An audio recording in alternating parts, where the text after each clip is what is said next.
Hi, I'm Carrie Obedzinski, Times Business Development Manager, and welcome to Real Times. This is our vlog where we talk about industry trends, new products, ask the experts some questions, and pretty much talk about everything RF. Please subscribe to our channel and click on the bell below if you'd like to get updates on our new episodes. Today I have Andrew Kurzok with us. He is our Business Unit Manager for semi-rigid products. But today we're going to talk about something that both Andrew and I find very exciting, that the RF world that we live in is no longer just limited to the Earth that we live on. It actually is surrounding us every day in space. And there's a lot of new products and components of that design and architecture that we handle every day and we work with every day. So we thought it'd be a really interesting vlog to talk with Andrew about. Andrew, thanks for joining us. Yeah, thanks for having me, Carrie. So space, it's no longer the final frontier, right? It is not the final frontier. It's here. It's here now. Yeah, and so we're seeing it, for us as a component manufacturer, you don't see us on TV that we're the ones landing the rockets on barges in the middle of the ocean, but even at the component level, we're seeing a huge amount of activity in the space market. And it's fascinating, Carrie, because we're seeing it in three different ways.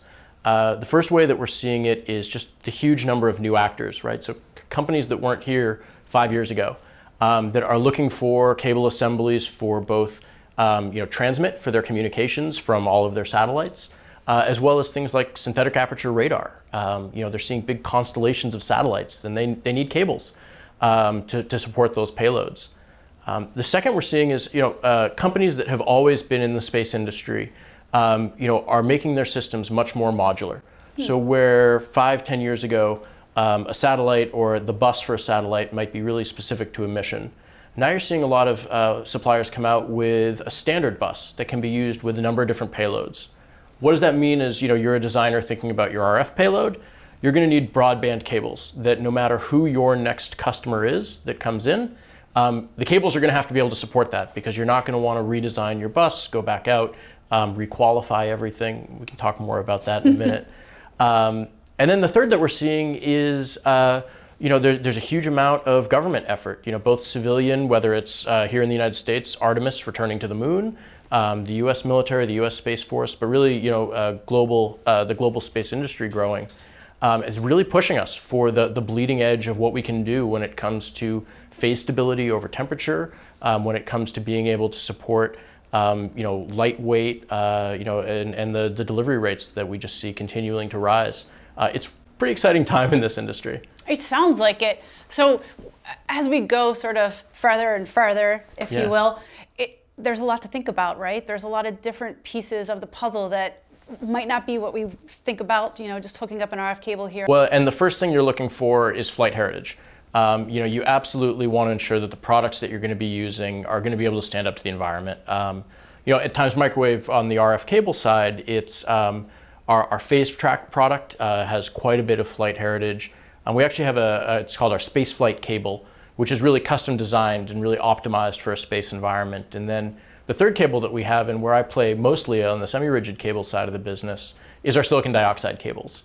And these can handle very high power in space and really some of the highest radiation environments for deep space missions, especially if that cable is going to be external to the flight vehicle.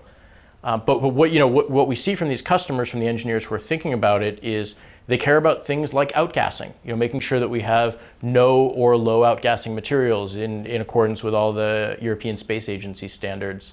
If you're doing a high power line, you need to think about multipaction. It's something that's really critical in a space application. And we design multipaction resistant connectors. There's a number of things like that to ensure that, we've got all the qualification paperwork. We've done all the launch vehicle vibration profiles to help ensure that when somebody comes in and they're looking for what are the cables they're going to need for their next mission, their next several years, no problem. We're prepared for that.